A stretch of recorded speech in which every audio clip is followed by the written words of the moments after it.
to go tight enough. It slides back across. Asian ফুটবলের দাপুটে বার্তা দিল জাপান।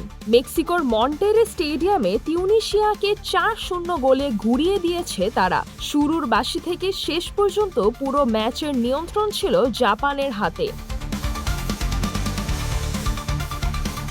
মাত্র 4 মিনিটেই নাকামুরার ক্রস থেকে গোল করে দলকে এগিয়ে দেন দাইচি কামাদা। শুরুতেই গোল হজম করে চাপে পড়ে যায় তিউনিশিয়া। 31 মিনিটে ইটাকুরার লম্বা পাস থেকে নিখুঁত শটে ব্যবধান দ্বিগুণ করেন আয়াশে ইউডা। বিরতিতেই 2-0 এগিয়ে জাপান।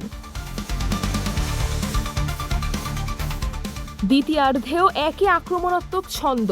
69 মিনিটে দ্রুত কাউন্টার আক্রমণ থেকে তৃতীয় গোল করেন জুনিয়া ইতো। আর 83 মিনিটে কর্নার থেকে হেডে চূড়ান্ত গোলটি পূর্ণ করেন ইউডা নিজেই।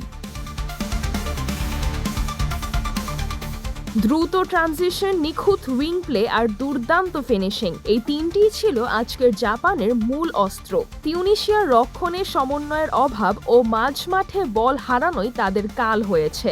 এই বড় জয়ে গ্রুপের শক্ত অবস্থানে উঠে এসেছে জাপান, আর তিউনিশিয়ার বিদায় কার্যত নিশ্চিত হয়ে গেছে এই ম্যাচেই। এশিয়ার এই দলটি যে এবারের বিশ্বকাপে বড় কিছু করতে পারে, আজকের পারফরম্যান্স সেই বার্তাই দিল। সিজরাতুল আভা, দৈনিক আওয়ার বাংলাদেশ।